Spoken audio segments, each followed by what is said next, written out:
Have you ever met someone who just got you? Someone who listened so closely it felt like they were reading your soul? Who knew exactly what to say when you were falling apart? Who seemed to feel your pain almost as deeply as you did? And then, months later, you realize that same person had been using every single thing you shared with them as a weapon. Not clumsily, not obviously, surgically. That's the strange, unsettling paradox we're diving into today. Because we've all been taught that empathy is the good stuff, the warm, fuzzy trait that makes someone safe. Psychopaths and narcissists, we're told, lack empathy. That's supposedly what makes them dangerous. But what happens when someone has plenty of empathy, uses it constantly, and is still capable of devastating cruelty? Researchers actually have a name for this now.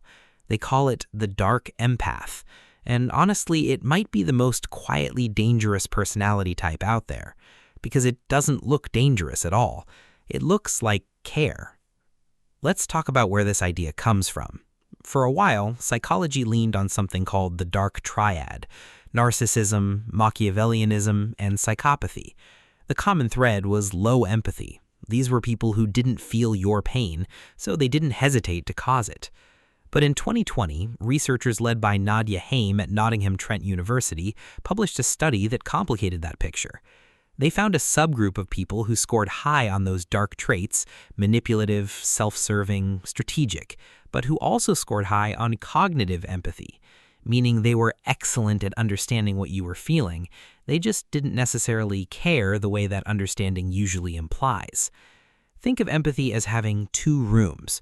One room is cognitive. It's the part of you that reads the room, that knows your friend is upset before they say a word, that can predict exactly how someone will react to bad news. The other room is affective. It's the part that actually feels the tug in your chest when someone else is hurting. Most empathetic people live in both rooms. A dark empath has fully renovated the cognitive room and basically bricked up the door to the other one. They can map your emotions with frightening precision.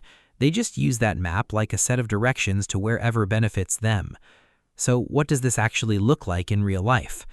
The first sign is that eerie ability to say exactly the right thing at exactly the right moment, not because they're comforting you, but because they know comfort creates trust, and trust creates access. The second is charm that never runs dry. Where a narcissist might get bored performing for you, a dark empath can sustain warmth for a long time because understanding people isn't exhausting for them. It's their sharpest tool. Third, watch how they handle your vulnerabilities after you've shared them. A safe person holds what you tell them gently. A dark empath tends to file it away, and somehow, weeks later, that same soft spot gets pressed at exactly the moment it'll do the most damage. Fourth, there's often a strange emotional whiplash around them. You feel deeply seen one day and quietly punished the next, and you can never quite trace the shift because they're skilled enough to make it look like your fault. And fifth, perhaps the most telling sign, their empathy is almost always directional. It flows generously toward people who are useful to them, and it evaporates instantly around people who aren't. Here's the part that I think we don't say enough. This isn't really a story about monsters. It's a story about how understanding and compassion aren't actually the same thing, even though we've spent our whole lives assuming they are. You can know exactly how someone feels and still choose not to protect them from feeling worse. That's not a contradiction in psychology, it's just a fork in the road that most of us never even notice, because for most of us, understanding someone's pain naturally makes us want to ease it. For a dark empath, that wire just isn't connected the same way. And maybe the reason this concept is resonating with so many people right now isn't just curiosity, it's recognition. Because a lot of us have loved someone like this. A parent who could read our moods perfectly and use that reading to control us.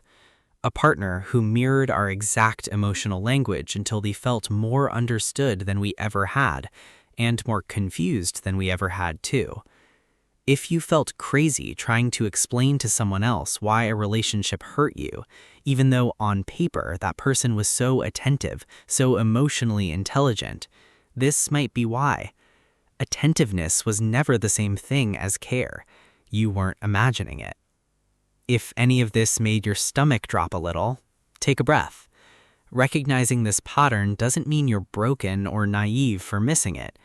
Dark empaths are, almost by definition, hard to spot because they're better at reading people than most people are at reading them back. The skill that makes them dangerous is the same skill that makes them so convincing. That's not a personal failure on your part. That's just how the trap is built. But here's the empowering part, the reframe I actually want you to leave with. Now that you know empathy has two rooms, you can start paying attention to which one someone is actually living in. Watch what people do with the things you share, not just how well they seem to understand them. Real care shows up in consistency, in gentleness during your worst moments, in warmth that doesn't have an agenda attached. You don't have to become suspicious of everyone who's kind to you. That would be its own kind of loss. You just get to trust your gut a little more the next time something feels off, even when someone's words are saying all the right things.